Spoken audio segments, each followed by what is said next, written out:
A gente vai retornar agora com a parte de anatomia e tecido subcutâneo facial. Então, a gente discutiu anteriormente a parte da fisiologia, falamos sobre as estruturas esqueléticas, falamos sobre as estruturas musculares, e agora a gente entra em anatomia do tecido subcutâneo facial. Como a gente havia comentado anteriormente, o tecido subcutâneo, na face, ele tem essa questão de suporte estrutural, tá? Então, no corpo como um todo, o tecido adiposo ele tem como a função de isolamento térmico e modelagem das estruturas corporais. Então, a gente comentou que a estrutura da face, né, os contornos faciais, eles são em partes realmente dados pela estrutura óssea e também por grande parte das características de tecido adiposo. Então, a distribuição de tecido adiposo também é variável de uma pessoa para outra. É claro que os compartimentos de gordura, eles são iguais de uma pessoa para outra, só que a quantidade de tecido adiposo, de células adiposas, de adipócitos naquela região, ela pode ser variável dependendo com a gene da pessoa e também com a sua característica. E relação de aumento ou redução de peso corporal. Então, quando a gente tem um emagrecimento, é comum que a gente também perca massa, tecido adiposo também da face. Então, a gente acaba identificando, né, essas características também quando a gente passa por processos de emagrecimento. E como a gente tem o tecido adiposo nessa região, não só como contorno e modelagem, mas também como suporte, a perda desses compartimentos pode gerar quedas mais bruscas, por exemplo, da região da pele, tá? Então, isso que a gente vem comentando um pouquinho antes. Então, os compartimentos subcutâneos, eles dão esse suporte estrutural, eles auxiliam na regulação da temperatura, como a gente já destacou. Então, o tecido adiposo é isolante térmico, tá? Então, a gente consegue prevenir, a gente consegue evitar alterações de temperaturas internas, porque o tecido adiposo, ele é isolante. Além disso, ele dá suporte estrutural para as áreas e preenche região que fica entre ossos e músculos e entre músculos e pele. A gente vai ver que, então, eu tenho compartimento de gordura que está sobre o músculo, está na parte de cima, e eu tenho compartimento de gordura que está na parte de baixo da região da musculatura. E a gente vai falar que esses compartimentos, eles também sofrem com o envelhecimento.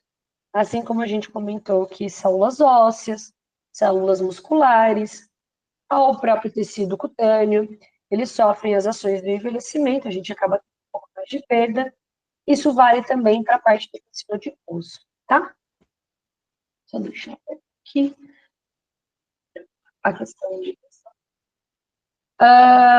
Quando a gente fala dos compartimentos de gordura, então no canto esquerdo aqui da tela, a gente tem uma imagem sobre os pavimentos da face. Então, a gente tem o pavimento número 1, pavimento 2, pavimento 3, o pavimento 4, 5, o pavimento 6 e o pavimento 7.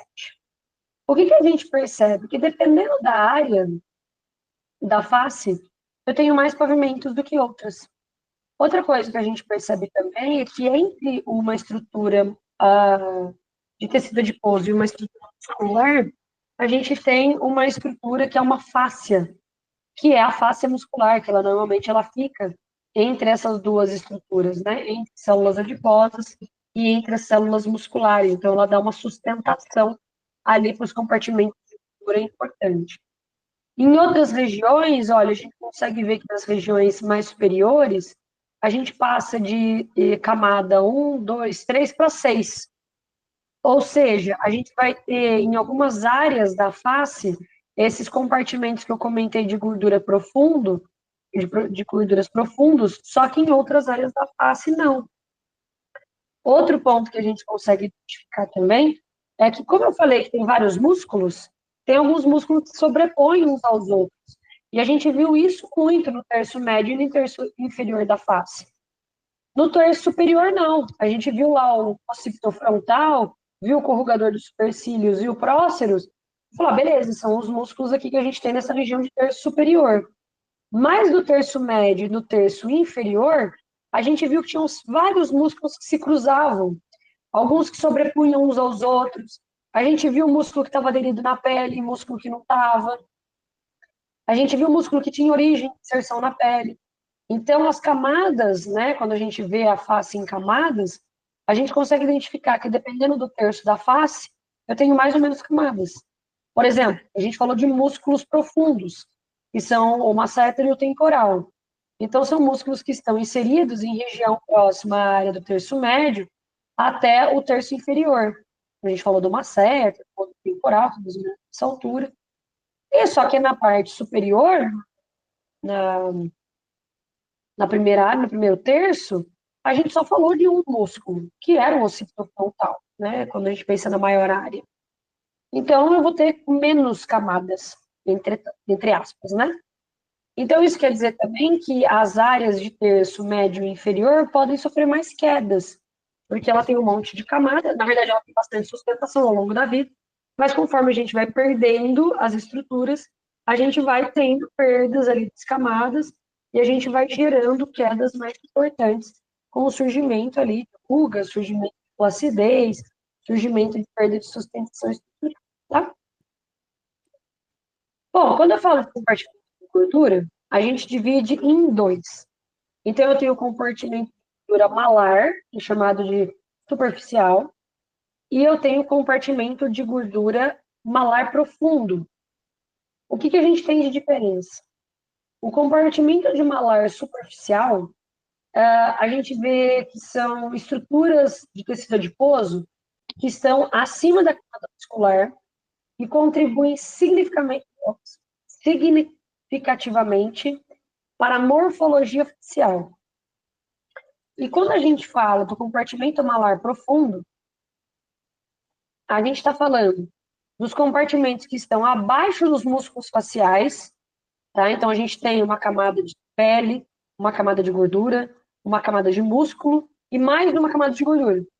Então, abaixo dos músculos faciais, a gente encontra os compartimentos de malar profundo e eles fornecem um suporte crucial e mantêm contornos faciais importantes. Esses compartimentos de gordura mais profundo, eles sofrem menos com a ação, sofrem também, tá? Mas eles sofrem um pouquinho menos com as ações externas. Isso por causa realmente da sua localização. Então, como eu comentei, quando a gente olha aqui em camadas, eu vejo um músculo, aqui ó, no número 3, e dependendo do terço da face, eu vejo que abaixo desse número 3, eu ainda tenho gordura. E dependendo da região, abaixo desse número 3 eu não tenho. Então, depende de algumas regiões da face, tá? Dependendo de algumas regiões, eu vou ter esse compartimento malar profundo, dependendo não. Esse compartimento malar profundo, ele é mais imponente em região de terço médio, tá? Agora, o malar superficial, ele está distribuído em toda a face. Tanto no terço superior, quanto no terço médio, quanto no terço inferior, a gente tem esses compartimentos de gordura. Com o processo de envelhecimento, os compartimentos malares superficiais, eles tendem a passar por uma degradação um pouco mais rápida. Então, a gente vai perdendo o tecido adiposo que está sobre o músculo, que está acima a região do músculo. Então, esses compartimentos, eles são muito suscetíveis no processo de envelhecimento, só que os outros compartimentos, né, aqueles um pouco mais profundos, também podem sofrer essas alterações. Tá? Ambos vão ter, porque a gente tem perda de tecido adiposo no envelhecimento, como a gente perde todos os outros tecidos, e na face não é diferente. Tá? A única questão é que o tecido adiposo corporal, com o envelhecimento, ele é mais difícil de perder grandes quantidades. Por quê? Porque o metabolismo dele é baixo. O metabolismo do corpo começa a diminuir. E como que a gente reduz células adiposas? A gente reduz células adiposas através de gasto energético, através de quebras e utilização dessas quebras. Só que se o metabolismo é lento e eu gasto menos energia, eu perco menos tecido adiposo, tá? Isso vale para todas as áreas do corpo. Mas, naturalmente, um pouco a gente vai perder. Só que para quem tem grandes quantidades, ou em excesso, essa perda é menos visível. Por isso que a gente comentou lá no começo da aula. Pessoas que têm um peso maior ou que têm um pouco mais de sobrepeso e apresentam um aumento de tecido adiposo em algumas regiões, eles tendem a aparentar a pele da face menos flácida e menos enrugada do que pessoas que são ou que tiveram tempo de emagrecimento muito rápido, ou pessoas muito magras. Por quê? Porque você perde o tecido adiposo, esses compartimentos, então você perde um pouco de estrutura, tá? Você perde um pouco de suporte. E isso é natural. Quando a gente fala agora dos compartimentos de gordura, o que é importante da gente destacar nessa relação aqui dos compartimentos de gordura? Quando eu falo do compartimento superficial, a gente tem vários compartimentos que são importantes, tá? Então, a gente tem esse compartimento central da testa, e a gente tem a gordura do meio da testa, né? Então, esses dois grandes compartimentos, nessa região um pouco mais central e nessa região um pouco mais para lá, para a região lateral da testa, a gente consegue identificar um tecido adiposo, um tecido subcutâneo superficial, um compartimento superficial. Mesma coisa, a gente consegue ter gorduras orbitais superiores e gorduras orbitais inferiores. Então, ao redor do globo ocular, a gente tem o músculo orbicular dos olhos e a gente tem um pouco mais internamente a tecido adiposo. Essa gordura orbital inferior, ela dá suporte e volume para os olhos. Esse tipo de gordura, quando a gente perde, o que acontece? A gente vê que isso contribui para o aspecto do envelhecimento e aparecimento de olheiras. Então, essa gordura, esse compartimento orbital inferior, ele é importante por essa questão de preenchimento. E quando a gente já falou que a massa óssea dessa região, ela começa a perder, então a gente até mostrei na imagem, que a estrutura óssea da região orbicular, a gente começa a ter um maior alargamento, porque a gente tem perda de massa óssea nessa região. Quando eu perco também a gordura dessa área, a gente contribui muito para o aparecimento daquela olheira mais profunda, tá certo? Eu estou falando da olheira realmente por causa de perda de sustentação. Não estou falando da olheira pela coloração, tá? E isso acaba entregando um pouco o aspecto de envelhecimento. Então, em termos de bolsa, Ana, aquela oi, bolsa, perdão? em Aqui em termos, cima. Aqui. Porque aí a pessoa vai envelhecendo. Acho que cortou. Não sei se quer. Seria. A minha internet está bem ruim. Em termos de Imagina. bolsa, imagina aquela parte da região bicular inferior, Uhum, ela vai, a pessoa vai envelhecendo e vai ficando com uma bolsa, né? uhum. Por que daquilo? Perfeito, exatamente. O que acontece? Lembra que no comecinho da aula a gente comentou que a espessura da pele ela é diferente em diferentes regiões do rosto? E uma delas, na verdade, a área que tem a espessura mais delgada, mais fina, são as regiões palpebrais. Então, o que a gente percebe? Toda a composição de tecido conjuntivo, que dá sustentação de pele mesmo, dependendo da área, ela vai ser mais delgada ou mais espessa. Só que na parte palpebral, essa estrutura, esse tecido conjuntivo, ele é mais fino, ele é mais delgado. Então, com o processo de envelhecimento, a gente perde colágeno e a gente perde tecido adiposo. Então, o que acontece? Aonde preenchia, reduz, então deixa mais afetado, e a pele, que também já tem menos colágeno, cai. Então, o que pode acontecer é a gente ter um pouco dessa pele solta aqui embaixo. Isso acontece tanto em cima quanto embaixo. Outra coisa que pode acontecer também é uma área quando ela fica com excesso, parece uma gordura, mas ele não é uma gordura de tecido adiposo. Agora até me fugiu o nome direitinho. Tem o nome de uma alteração que tem um acúmulo como se fosse uma célula de gordura em algumas dessas regiões. Tem até uma mudança de coloração, algumas pessoas aparecem até como se fosse uma proeminência nessa área. Mas o natural, o que mais acontece que é para essa queda dessa área, dessa região, é isso. Aí o que acontece? Se eu ainda tenho um pouco de tecido adiposo e perco o tecido cutâneo, eu só vou ter um tecido adiposo muito fino sustentado por gordura. Então, ele vai ter, parece que a gente tem aqui o olho mais inchado, mas esse inchaço, na verdade, mantive tecido adiposo. Isso é muito comum em pessoas até, né, que tinham um pouco mais de face. Então, a pele cai, fica flácida, só que a proeminência adiposa, o tecido adiposo ainda fica na região. Só que como a pele fica muito fina, a gente enxerga como se fosse uma bolinha aqui na área, né? A gente enxerga como se fosse uma bolsinha na região. Isso é uma das questões. É A isso outra mesmo. que pode... É isso. É.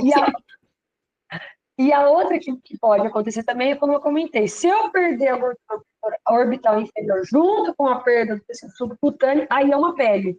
Aí a gente tem uma caída da pálpebra e fica uma pele junto aqui nessa região, uma flacidez aqui na área, tá? E Quando tem aí, essa flacidez, tem a de cima também. Pode falar, perdão.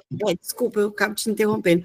Ah, E assim, eu falo dessa questão porque, assim, existem alguns casos que profissionais aplicam a toxina em torno dos olhos, naquela região orbicular, e é aquilo que a gente estava falando, a força tem que ser colocada para alguma outra parte. Então, a parte que não está colocada, a substância que está inibindo a produção da acetilcolina, e um pedaço da região orbicular, que ele é grande, é um músculo grande, ele ainda está produzindo, ainda tem pedaços.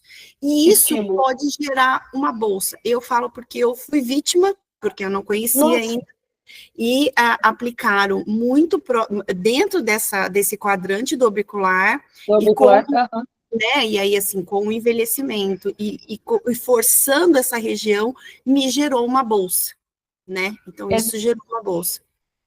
Exatamente, pode acontecer exatamente isso também. Então, dependendo da área, como você falou, é tudo junto, né? Então, a gente comentou da estrutura óssea, que é a perda de massa óssea. Falamos sobre o músculo orbicular. Agora a gente fala sobre o tecido adiposo e relembra o tecido cutâneo dessa área, que é muito fino, que é muito delgado. Então, é uma área extremamente crítica na hora de você fazer qualquer tipo de aplicação. Por causa disso mesmo. Como é um músculo grande, se eu pauso uma área, por exemplo, outras áreas são estimuladas. Então, se outras áreas são estimuladas e aquela área para de ser estimulada, também eu perco um pouco de suporte ali naquela região.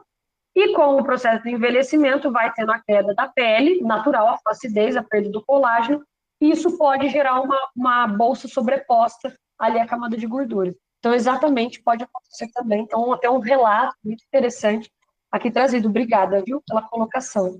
Imagina, eu que agradeço. Então, essa gordura orbital, ela tem essas funções. Outra coisa também, pegando nesse gancho, a gordura orbital superior, ela é muito fininha. Ela tem uma camada bem pequenininha. Por isso que é muito comum a pálpebra caída, tá? Então, de novo, a pálpebra caída. Pálpebra é o tecido mais delgado que eu tenho. É o mais fino. Então, se perde colágeno ali, nossa, sustentação ali é dificílimo. Além disso, é uma área que precisa movimentar, precisa abrir e fechar os olhos. Eu preciso ter ali estímulo na região. Preciso fazer movimentação. Então, é muito comum a gente ver no processo do envelhecimento a queda da pálpebra. Tá? Então, a gente vê muitas pessoas que essa queda da pálpebra, às vezes até atrapalha na visualização. Então, a pálpebra cai, então a pessoa, mesmo com os olhos abertos, a gente fala que parece que a pessoa é pequenininha. Vai envelhecendo, parece que o olho vai ficando menor. Na verdade, é por causa dessa queda. Eu tenho a queda do tecido subcutâneo por diminuição de colágeno e tenho a redução também da gordura orbital superior, que já é do processo de envelhecimento.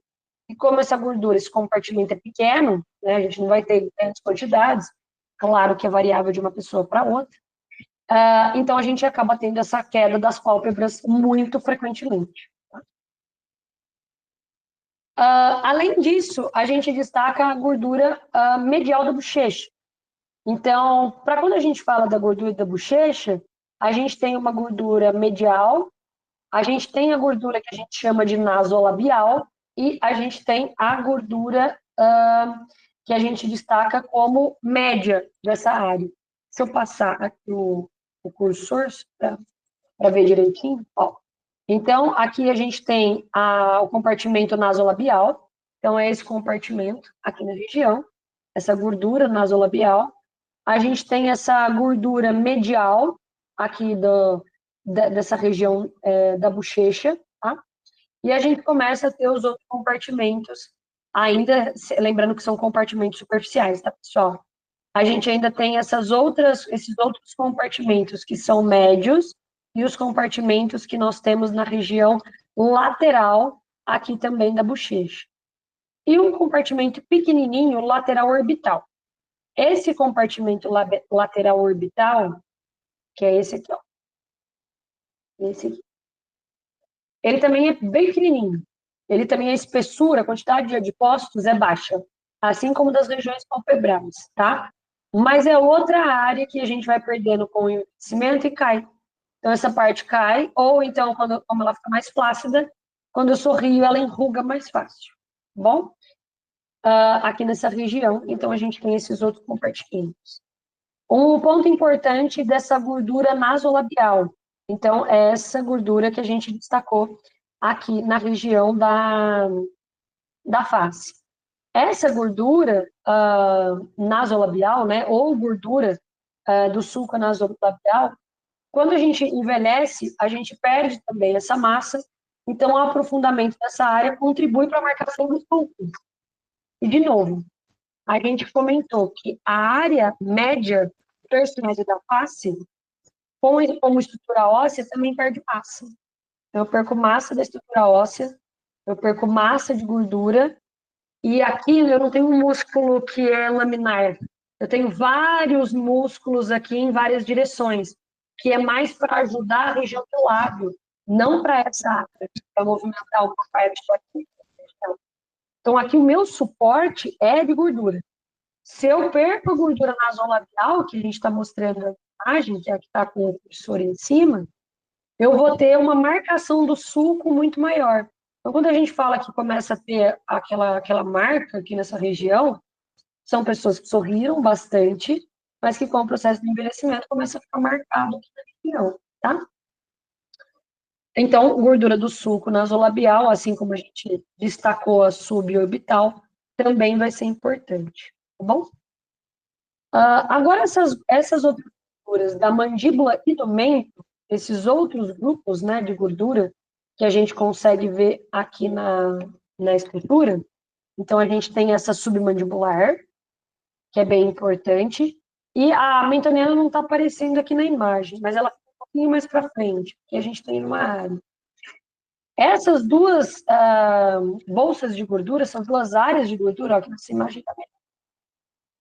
Elas são muito importantes para manter o contorno da face, tá? Então, de novo, quando perde esse tipo de sustentação, então perdeu a gordura submandibular, essa gordura aqui, que ela vai até mais para frente, e a gordura mentoniana, que nessa foto da moça não está aparecendo, mas aqui ela está. Se perde essa gordura, o contorno da face se altera. A gente comentou que a mandíbula, né, o arco da mandíbula todo, né, as estruturas da mandíbula definiam muito o contorno facial. E os compartimentos de gordura dessa região também. Então, quando a gente falou do ramo, ângulo e corpo, nessas áreas aqui de ramo e ângulo, começo do corpo e nessa região mentoniana, a gente tem as gorduras submandibulares e mentonianas, né, e gordura do mento, que dão esse suporte de sustentação. Se cai, a gente começa a ter uma queda nessa região, a gente perde um pouco do contorno. A única coisa é que a estrutura óssea dessa parte, ela tende a perder menos massa óssea que o restante. Por quê? Porque é mandíbula. E aqui eu tenho inserção de masseter. Então, a gente comentou que a masseter se insere aqui, então é um movimento. Se eu movimento a mandíbula, eu estimulo a produção de células ósseas. Então, a mandíbula perde um pouco menos de massa óssea que o restante, tá? Perde, mas menos. O que mais muda o contorno é a queda do tecido adiposo. É a redução do tecido adiposo nessa área. Se reduz o tecido adiposo, como consequência, a gente tem a queda, tá? Então, para as camadas malares superficiais, eu sempre gosto de destacar a gordura orbital, tanto a inferior quanto a superior, mas a inferior eu gosto bastante porque mostra muito essa questão das olheiras.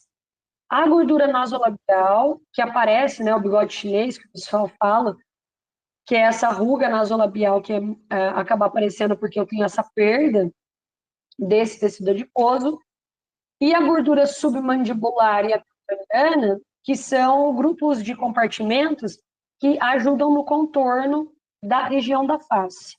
A sua diminuição muda um pouco também aquela questão de sustentação e contorno, isso acaba deixando um pouco, alterando um pouco as características da face. Tá? Então, são os compartimentos subcutâneos superficiais.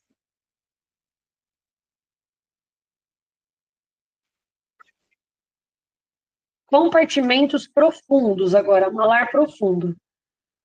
A grande maioria está na região média, no terço médio. Ótimo, né? Terço médio, os músculos não são de ação nessa área, os músculos são de ação aqui para baixo, então a sustentação é gordura. A sustentação do terço médio é gordura de face. Os compartimentos malares são mais profundos. Então aqui a gente destaca as gorduras infraorbitais, que a gente consegue observar, né, e suborbiculares aqui nessa região. Eu consigo identificar essa gordura bucal, e a gente vai falar, né, que é onde tem a bola de Bichat, que a gente destaca bastante.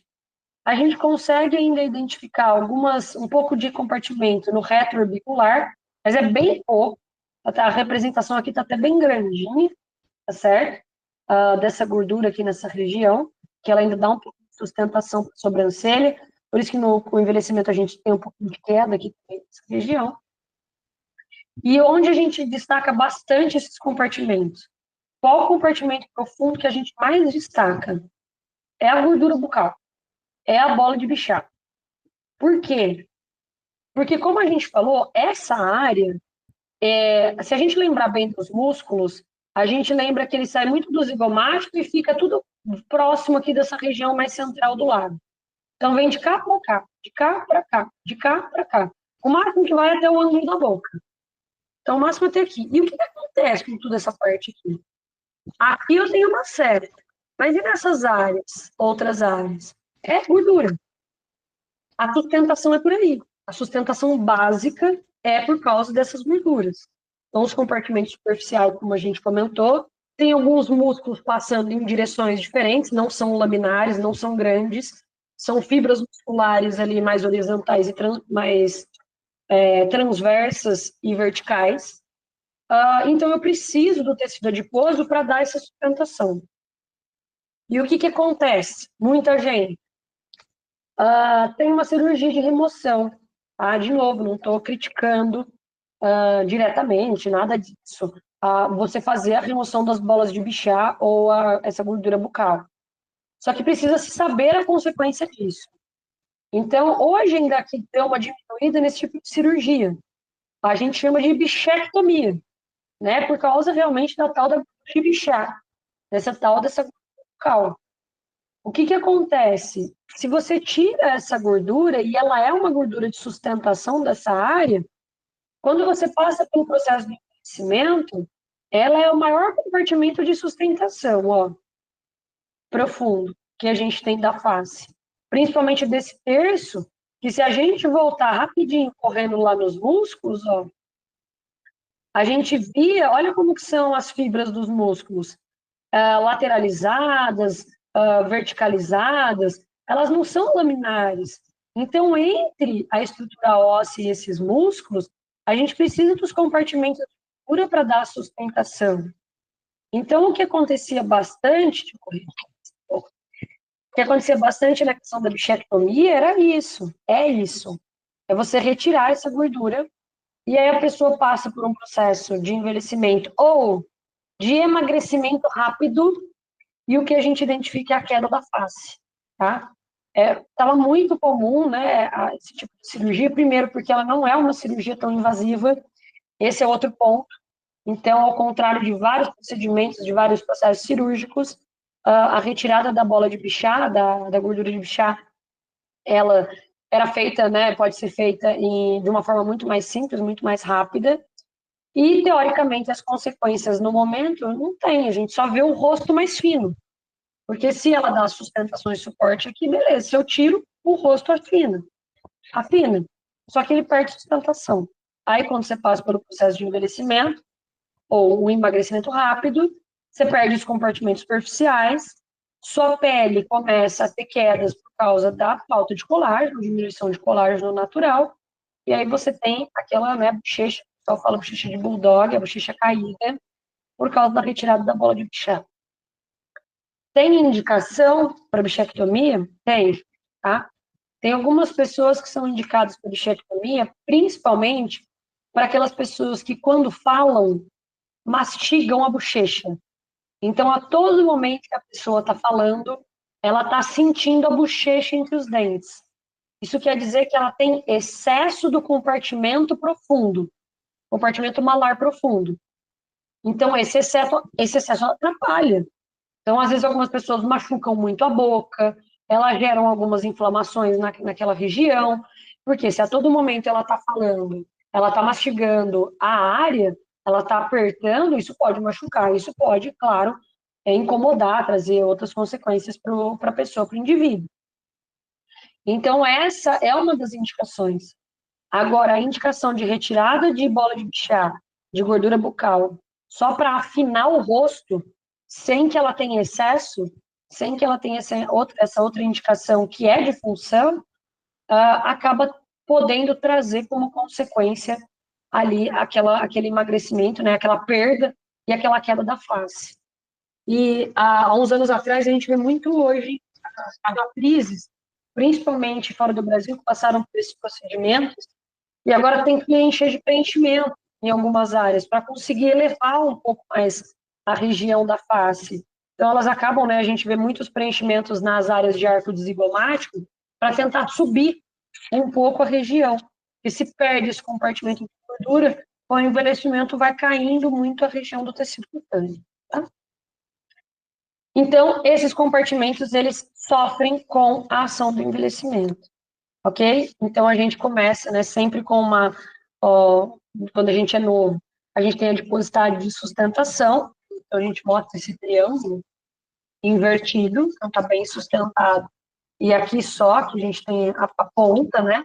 Então, o rosto tende a ser um pouco mais triangular, quer dizer, com o triângulo invertido, e quando a gente vai envelhecendo, a gente muda a base do triângulo para baixo. Então, a gente vai tendo as quedas e vai mudando, como a gente já falou, essa região mandibular, essa região maxilar. Então, a gente, por ter essas quedas, vai mudando muito a questão da sustentação. O problema de preencher será a posterior queda também desse produto. Exatamente. O problema de depois tentar consertar com o preenchedor é isso. Aí se coloca cada vez mais, e a gente vai vendo as consequências, né? Criando informações, que infelizmente a gente acaba vendo que acontece aí na área, tá? Então, exatamente. Tem um artigo, pessoal, bem interessante, não sei se está no material, mas se não tiver, como eu falei, eu vou passar de qualquer forma. É um artigo até simples, que fala sobre os compartimentos de gordura. E fala exatamente dos compartimentos de gordura profunda do terço médio da face. E como tem essa discussão do terço médio ter o achatamento por causa da estrutura óssea e ter a sustentação por compartimento de gordura, fala-se bastante da importância desses compartimentos e das consequências.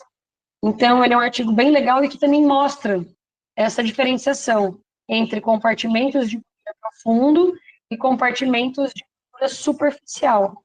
Então, ele fala aqui dos compartimentos, explica, né, um pouquinho, traz as características e mostra como que isso dá como sustentação. Então, é uma indicação de artigo que a gente dá como forma, né, de complementação, que fica importante, que fica de base para você, ok? Bom, finalizamos a parte de compartimentos de gordura. Agora a gente passa para a última etapa anatômica, que é a anatomia vascular e nervosa. Então, é a vascularização que nós temos da face e as inervações. A maior parte das complicações e intercorrências acontecem por causa de se atingir alguma dessas estruturas. E quando se atingem essas estruturas, normalmente as complicações são mais graves. Não que quando é na área muscular ou quando se retira, como a gente acabou de falar, o tecido adiposo, não que não possa trazer consequências negativas, claro que pode. Só que quando a gente tem perturbação anatômica estrutural de vasos e perturbação de sistema nervoso, as deformidades e complicações devido às aplicações, por exemplo, de injetáveis, são muito mais sérias e muito grandes. Então, por isso que essa parte de nervos e vascularização, a gente traz, eu trago um destaque das principais, porque, de novo, é um dia, né? Por isso a gente traz aqui um geral, até que aprofunda bastante, né, no que vários tópicos, mas eu trago aqui principalmente os principais artérias e veias e os principais nervos, que esses, assim, a gente precisa ter realmente como conhecimento, eu preciso saber para onde vai as ramificações para evitar as complicações. O que acontece se eu atinjo um vaso sanguíneo? A gente tem várias complicações que podem ser advindas de uma lesão de vaso sanguíneo. A gente tem desde uma contaminação, então pode ser que eu contamine o sistema circulatório ali pelaquela região, e essa contaminação pode ser muito rápida e fácil. Sim, como eu posso bloquear fluxo sanguíneo de uma região. E se eu bloqueio o fluxo sanguíneo de uma área, a consequência pode ser uma necrose. O bloqueio vascular pode gerar necrose tecidual. Então, pode gerar perda de tecido. Então, a vascularização é extremamente importante de se destacar. E a inervação? A gente tem inervação sensitiva e inervação motora. Se eu tenho lesão, comprometimento de nervo sensitivo ou motor, eu perco sensibilidade e eu perco movimentação da área. Só que não é uma perda transitória, é uma perda que pode ser completa, tá? Ao contrário do que às vezes a gente quer que o músculo pare, a gente não faz nada no nervo.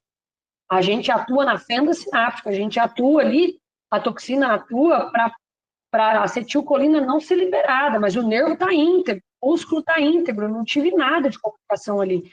Por isso que volta com o tempo, por isso que a toxina é eliminada do corpo e volta a ter as contrações da musculatura.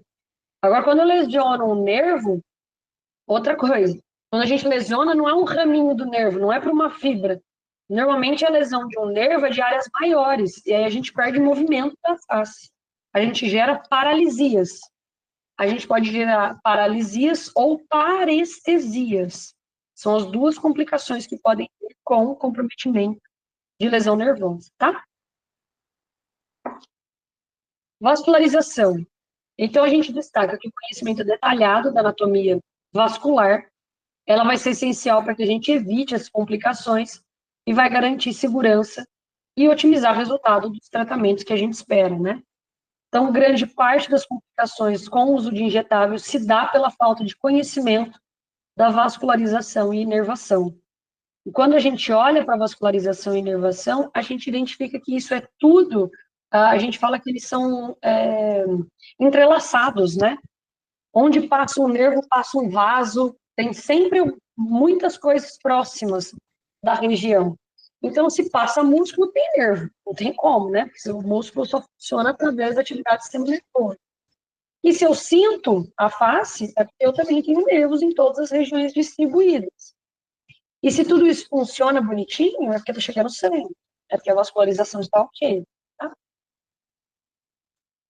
A gente vai destacar os principais vasos e a gente vai destacar os principais nervos. Para depois, no final, a gente falar rapidamente a questão das complicações. Vasos. Quando eu falo dos vasos, primeira coisa que eu preciso pensar, eu preciso de vasos que vascularizem toda a região do meu crânio.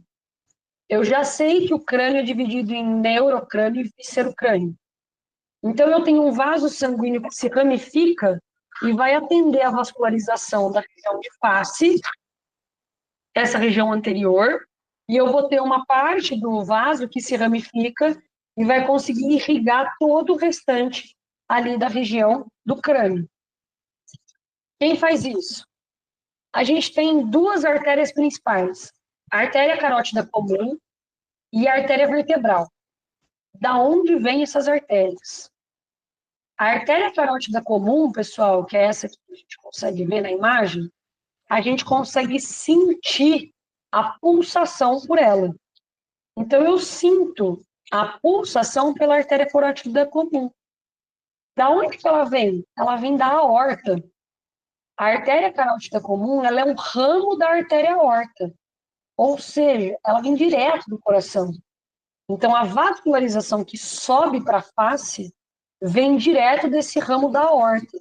Vem direto do coração. Então, por isso que a gente sobe, por isso que essa área a gente sente uma pulsação forte. Porque ela vem com a força da pulsação da musculatura do coração. A partir do momento que a artéria carótida comum vai chegar nessa região próximo da parte da face, e vai começar a se distribuir, ela se ramifica para vascularizar toda a região anterior. E a artéria vertebral? A artéria vertebral, ela é um ramo da artéria subclave, tá? Da onde que vem essa artéria subclave? Também vem da aorta. Tanto a subclave quanto a carótida comum, elas são ramos diretos da artéria aorta. É os primeiros ramos que saem dali. Então, a gente tem carótida comum e subclave do lado direito e do lado esquerdo, tá? Então, sobe do lado direito e sobe do lado esquerdo. Por quê? Porque a gente precisa ter essas artérias para irrigar um lado e o outro. Então, a gente tem irrigação de um lado direito e esquerdo vindo por artérias distintas. A subclávia, ela sai da aorta e irriga o membro superior e uma parte dela sobe na artéria vertebral, para depois da vascularização aqui para a região do crânio, principalmente a região interna, tá, da cabeça. Então, a maior parte dos vasos que a gente vê na superfície, eles vão vir descendentes da artéria carótida comum. A artéria carótida comum, perdão, ela vai se ramificar na principal, que é a artéria facial, tá? Então, a artéria facial, a partir do momento que saiu do pescoço e entrou na face, ó, começou a artéria facial. Olha como que a artéria facial se ramifica. Olha como que ela se distribui em toda a região da face. Então, ó, aqui atrás a gente tinha falado que tinha carótida comum. Uma parte da carótida comum vai subir, tá? Vai irrigar essa parte aqui também do crânio. E uma parte vai se tornar artéria facial. A artéria facial se ramifica e vasculariza toda a área. Qual que é a função da artéria facial? Na verdade, qual que é a função de uma artéria? É levar sangue oxigenado. Para quê? Para a funcionalidade das estruturas onde aquele vaso chega. Então, para irrigar os músculos. Então, eu preciso irrigar todos os músculos que eu penso aqui nessa região da face. Então, quando eu penso no músculo orbicular da boca, quando eu penso no músculo bucinador, quando eu penso nos elevadores do lábio, quando eu penso no zigomático, todos eles vão começar a receber vascularização da artéria facial, tá? Então, eu vou fornecer sangue para essa grande, né, área da face e vou ter, incluindo principalmente a região de bochecha, lábio, nariz e parte inferiores das pálpebras. Mas a gente ainda depois vai ter aplicações que vão até essa parte próxima do osso nasal, que vai ser extremamente importante. Isso aqui é zona de risco. Próximo do nariz é a zona de risco. Quais artérias a artéria facial se ramifica? Então, a gente vai ter por área. Eu tenho a artéria submentual, a artéria labial inferior, a artéria labial superior e a artéria angular, tá? É o ramo terminal da artéria facial, que ela vai ter aqui o que a gente chama de uma... Tá escrito ANSA, tá? Mas é anastomose. Anastomose da carótida interna. O que quer dizer isso? a ramificação dessa artéria depois vai se unir com a ramificação da vascularização que está vindo interna da cabeça, ok? Então, a partir do momento que eu vi a artéria facial, o que, que eu vejo? Se eu tenho submentual, vai irrigar os que estão nessa região. A gente viu um monte que tinha origem perto da região mentoniana. A gente falou que é um pouco mais para próximo do corpo, da mandíbula, da região do mento, da proeminência. Então, toda essa musculatura que se insere normalmente no lábio inferior vai ter uma irrigação através da submentual. Além disso, o orbicular da boca, ele vai ter a sua vascularização toda por essa artéria labial inferior. E a parte de cima vai ser da artéria labial superior.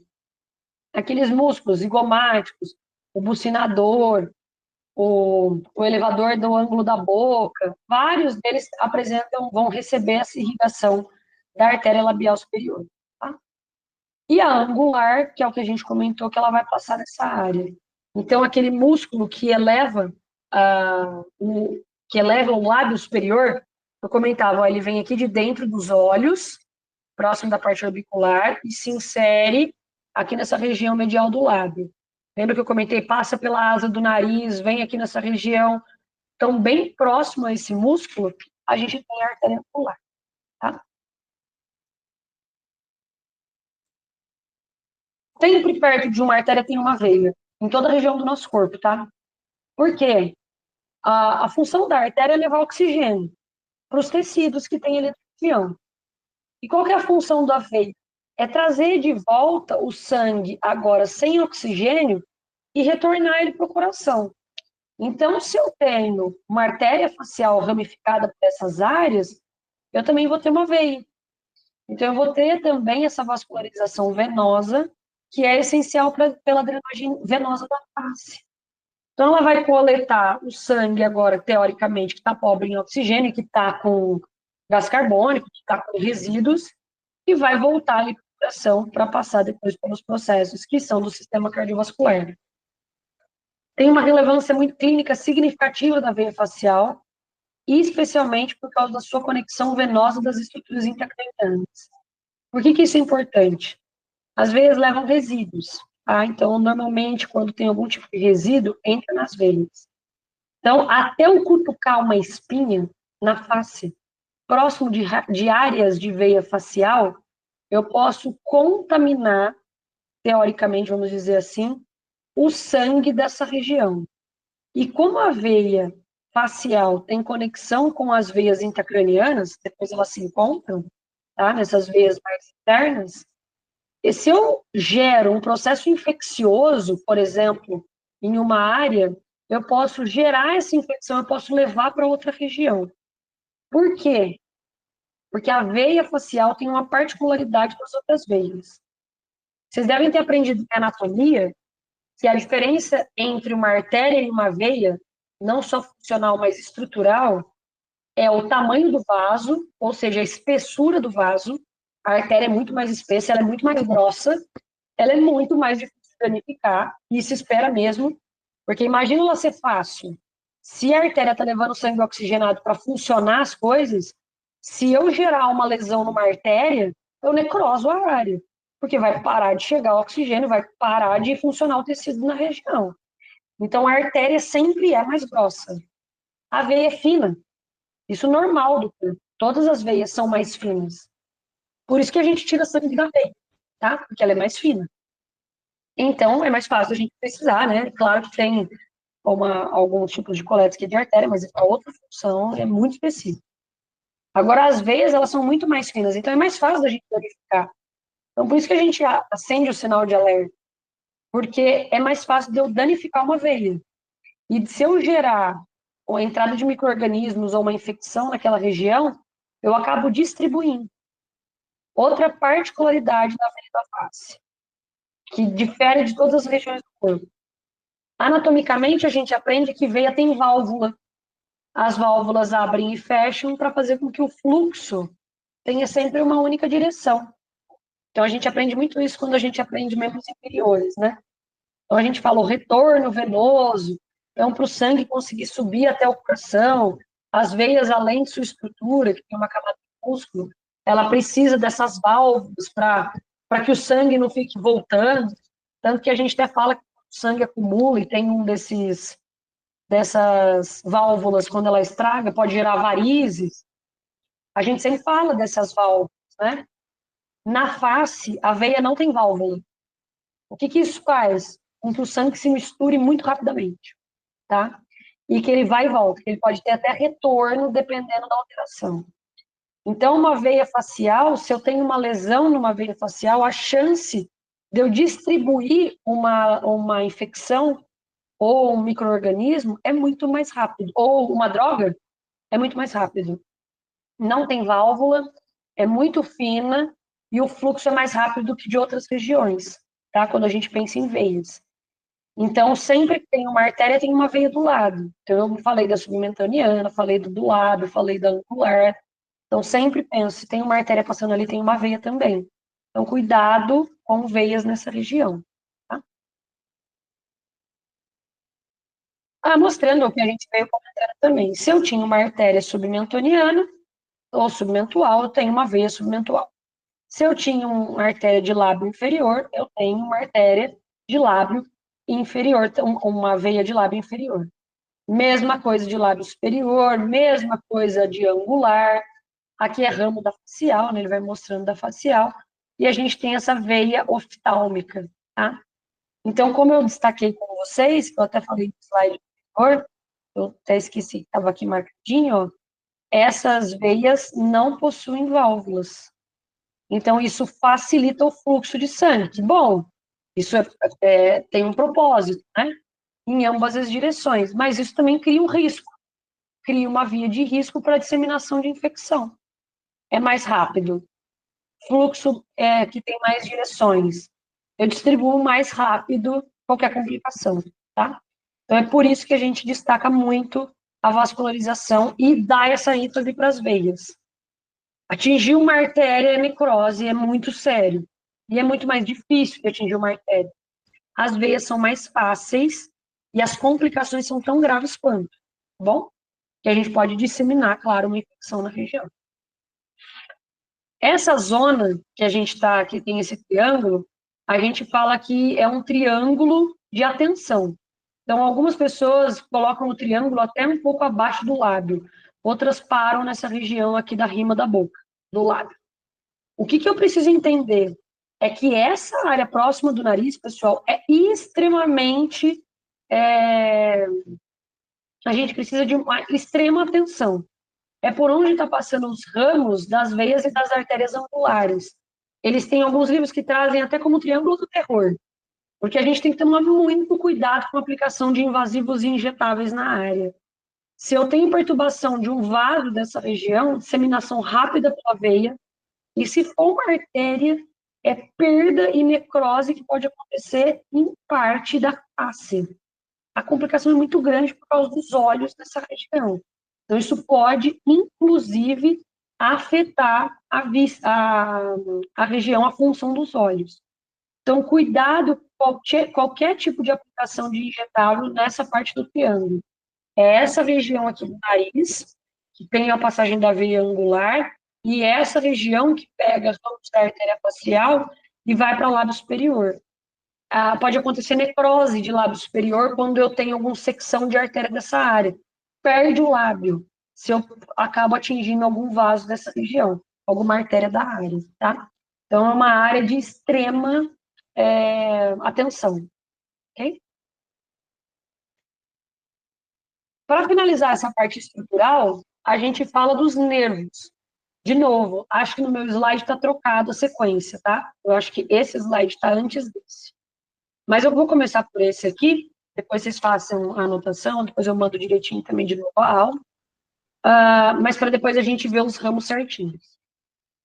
Beleza, passei vascularização, entendi áreas de muita atenção, as ramificações da artéria facial. Agora, o que eu preciso saber de nervos? A gente tem fibras nervosas aferentes e eferentes. O que é isso? Fibras aferentes são fibras sensitivas. Fibras eferentes são fibras motoras. Ou seja, a sensibilidade da face, ela está de acordo com as fibras aferentes sensitivas, e as fibras eferentes motoras são responsáveis pela movimentação muscular. Então, eu sinto e eu movimento os músculos por causa das fibras eferentes e aferentes, pelas fibras eferentes motoras e aferentes sensitivas, tá? A gente ainda tem algumas fibras eferentes que dão estímulos glandulares. Então, a glândula lacrimal, a glândula salivar, a sublingual, elas recebem inervação de fibras eferentes autonômicas, que é para estímulo glandular, tá certo? Então, elas, para a gente conseguir ter o estímulo da produção de saliva ou de lágrimas. Para nós, o que é importante? Pensando na aplicação de injetáveis, pensando na aplicação de invasivos. Saber os nervos faciais e saber os nervos sensitivos. Nervos faciais. Mesma coisa, a gente, ó, se a gente olhar o trajeto é até bem parecido, mas a gente tem até uma regrinha, né? Que a gente coloca um dedo para cima, a gente coloca um dedo próximo da região do nariz, um dedo sobre a boca e um dedo abaixo da boca. E assim a gente tem toda a inervação facial, tá? Então, os nervos faciais, eu coloco assim, eles são nervos motores, ou seja, eles inervam as musculaturas. Então, aqui eu estou inervando o occipitofrontal, aqui eu estou inervando orbicular, eu estou inervando nasal, eu estou inervando parte ali do elevador, como chama? Do elevador do ângulo da boca, mais ou menos. Eu estou mais com o elevador do lábio superior, eu tenho aqui uma inervação que vai conseguir estimular a musculatura do orbicular, essa com relação às estruturas mentonianas. Então, os nervos faciais, ó, aqui é frontal, desculpa. Nervo frontal é o primeiro. Temporal vai vir da região das têmporas. Mas a gente tem o ramo frontal, que é esse ramo aqui, ó. Deixa eu pegar o curso. Então, eu tenho o nervo frontal, que é essa primeira divisão do nervo facial. Então, nervo faciais são nervos motores, tá? Então, eu tenho nervo facial, parte de nervo temporal. Depois, a gente tem o nervo zigomático, que é essa região aqui que passa pela estrutura óssea do zigomático. Depois, a gente vai ter uma parte que vai ser relacionada ao nervo bucal. E aqui no nervo bucal, o que a gente destaca? A gente destaca esse ramo que veio do zigomático e esse ramo aqui de baixo que vai até a parte da boca. Então, eu tenho os nervos, eu tenho um nervo bucal. Depois eu tenho o nervo mandibular e o nervo cervical, que vai a partir daqui também. Qual que é a função desses nervos? Como a gente falou, é a movimentação da musculatura. É fácil atingir esses nervos? Não é muito fácil, porque eles estão intrínsecos ao músculo. Então, eles estão mais internos. A gente tem que tomar cuidado na hora das aplicações para saber que a gente não está aplicando no nervo, e sim no músculo. Então, se eu for pensar no frontal, se a gente pega as apostilas de toxina botulínica, nunca é nessa parte aqui indo para o temporal. Por quê? Porque tem nervo. Tá? Os nervos, é claro que eles entram na parte da musculatura. Mas a gente normalmente faz as aplicações um pouco mais para a parte aqui central mediana.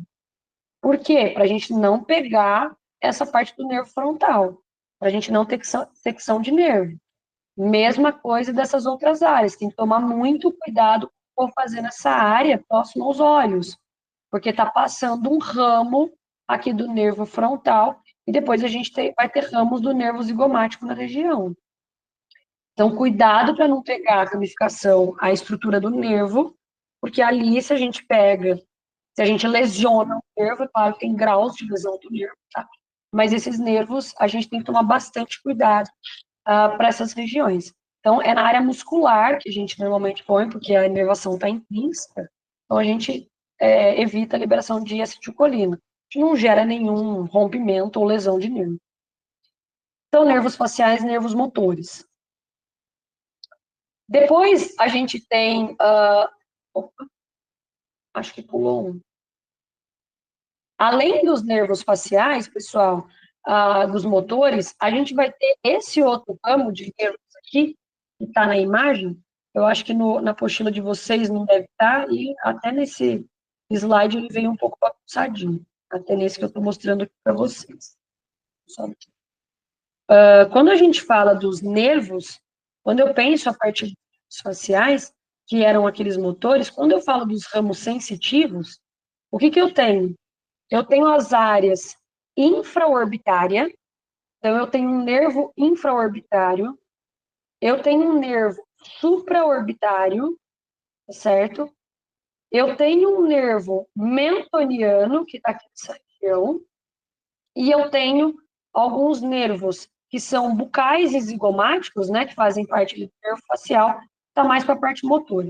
O que eu tenho que tomar cuidado com o infraorbitário, supraorbitário e mentoniano? Esses 3 nervos que eu destaquei, então os mentonianos vão estar nessa região, indo para essa região. O supraorbitário e o infraorbitário, eles estão com relação à sensibilidade. Então, eles são nervos muito sensíveis, eles são um pouco mais superficiais. Então, a gente precisa ter um pouco de cuidado. O que pode acontecer? O infraorbitário e na área do mentoniano, tem que tomar cuidado com esses ramos dessa região, porque nós temos nessa área uma complicação quando faz aplicação de preenchedor, próximos da área. Isso pode gerar parestesia, então perda de sensibilidade. Essa perda de sensibilidade pode ser momentânea, porque eu posso não ter um rompimento completo do nervo. Eu posso ter, por exemplo, uma alteração, mas não um rompimento. Posso gerar ali uma microlesão e a pessoa para de sentir por um tempo ali na área. O supraorbitário, que ele vem aqui, ó, ele passa nessa região superior dos olhos e vem aqui, é bem próximo do ramo do nervo facial, que a gente tinha comentado. Se eu tenho alguma coisa nessa área, eu posso gerar uma complicação com alto grau de dor. Então, essa área é muito sensível. Então, se eu entro nessa região, posso atingir esse nervo, eu tenho uma dor que irradia para a região da testa. Então, ela sobe, ela vai para cima do olho. Quando a gente acaba alterando, né, ou acaba inferindo ali naquela região. Então, a gente tem que tomar cuidado com essa região do nervo supraorbitário também, tá? E, por fim, como a gente falou do nervo facial, a gente precisa tomar cuidado com esses nervos que eu mostrei aqui anteriormente, que são os nervos motores, porque eles inervam a musculatura. Então, comprometimento compromete a expressão facial, tá? Então, a gente pode, né, tem que ter um cuidado com essa relação para a gente não trazer essas alterações com relação à funcionalidade e sensibilidade. Quando eu comecei a aula, eu mostrei uma matéria, foi de acho que uma influencer, uma blogueira, e ela está com metade da face assimétrica, por causa de atingir um dos nervos. Não foi lesão completa do nervo, mas ela ficou por um tempo com parestesia e paralisia. Parestesia, perda de sensibilidade. Paralisia, perda de movimento, tá? Então, ela ficou com um pouco de parestesia, até a face, né? Era uma coisa super bonita, jovem, só que ela apresentou porque teve ali um comprometimento de nervo. Graças a Deus não foi um rompimento completo, nem nada, mas ela ficou com a pálpebra um pouco sem movimentar, então ela não fechava o olho direito, ela não conseguia fazer movimentos aqui do sorriso da maneira adequada, porque ela acabou pegando áreas do nervo facial, parte bucal e zigomático também. Então, ela acabou perdendo essa movimentação e essa parestesia, tá? Bom, assim a gente já está chegando ao fim, já está quase aqui no horário, né, de finalização da nossa aula. E aqui a gente tem as principais complicações. A gente vai passar, como eu já vim explicando em cada uma delas, falei quando era vasos, falei quando era músculo, falei quando era nervo. Aqui as complicações é mais para a gente ter zonas de atenção. Então, esse artigo também é um outro artigo super legal, que ele traz com relação à relevância da anatomia para a aplicação de técnicas injetáveis e as possíveis complicações. É bem legal, pessoal. Depois, deem uma olhada detalhada nesse artigo, ele mostra as zonas de risco, é bem interessante. Então, ele traz um mapeamento e ele fala o quão importante você saber de várias áreas estruturais para fazer as técnicas injetáveis. Então, muita coisa que a gente veio falando aqui na aula tem nesse artigo, então ele traz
Oi, Ana.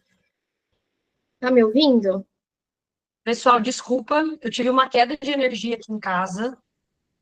Estão conseguindo me ouvir agora? Sim, sim, a gente está ouvindo.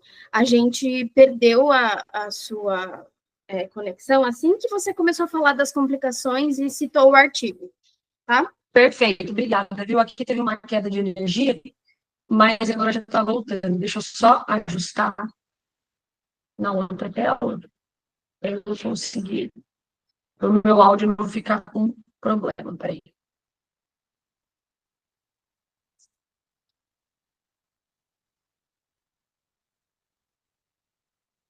Só um minuto.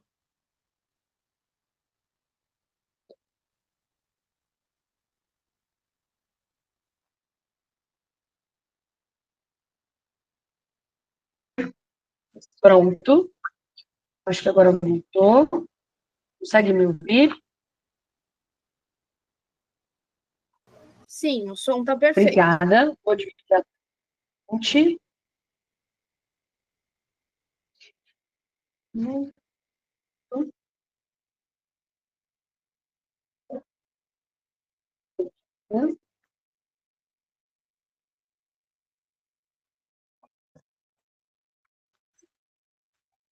Carregar.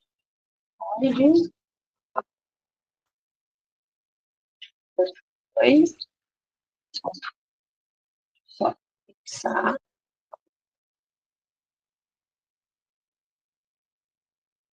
Agora meu vídeo fixo, mas bom, se tiver alguma outra complicação, vocês me avisem, tá? Ou se começar a falhar o áudio, pode avisar. Tá bom? Tá, pode Como a deixar. gente... Obrigada. Como a gente estava conversando, como a gente estava conversando, a gente tem aqui esse artigo que fala sobre essas características, essas zonas, né, que são de risco, dependendo da anatomia da estrutura. Então, aqui ele traz o mapa de zona de risco. Ele é bem legal, porque o que ele mostra? Ele mostra algumas áreas de maior, menor e risco médio. A gente tinha comentado anteriormente que essa região do nariz é de alto risco, principalmente por causa da vascularização e inervação da área. Então, aqui nesse mapa, ele fala bastante das aplicações, principalmente, por exemplo, preenchedores e botox. Tá? nessas áreas principais. E ele fala dessas áreas em rosa, que são áreas de risco, de extrema zona de risco. Já essas áreas um pouco mais distantes, né, um pouco mais laterais à face, destaca como áreas de menor risco. Mas acabam sendo áreas também que se utiliza-se menos, às vezes, né, aplicadores. Então, essas zonas mais centrais, elas são de risco moderado e de alto risco. Então, o artigo traz tudo isso que a gente veio falando das vascularizações, veio falando das inervações. Então, ele traz esse panorama anatômico que ajuda também a exemplificar um pouco mais o que a gente veio discutindo, tá? Ó, mostrando aqui um comprometimento quando atinge área de artéria angular. Então, ou área de artéria angular, ou área de a artéria palpebral inferior ou infraorbitária, né? Que se unem próxima da região do dorso do nariz.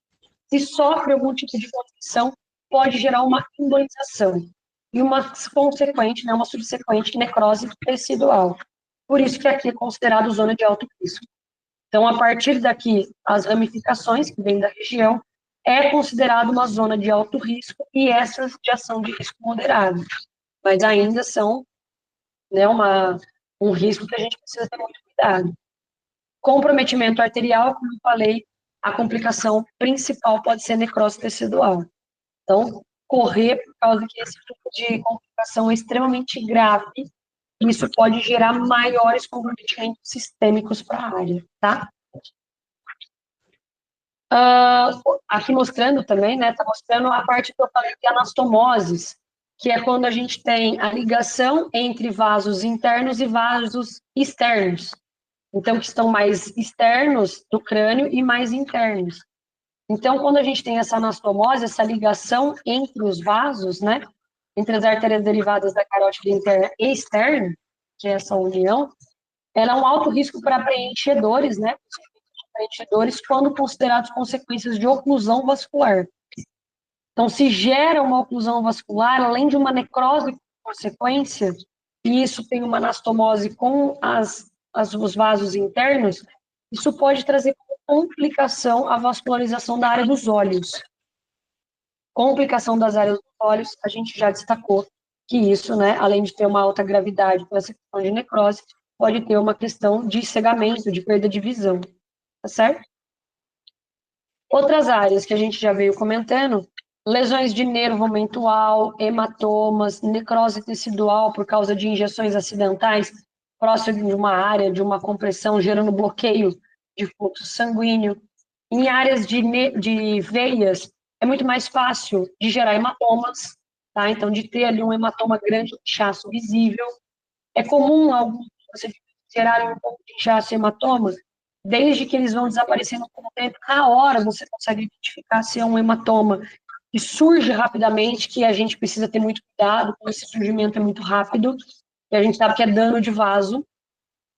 E quando a gente fala de lesão de nervo, a lesão do nervo mental, a gente acaba apresentando uma perda e uma dormência na atividade do lábio inferior e na sensibilidade.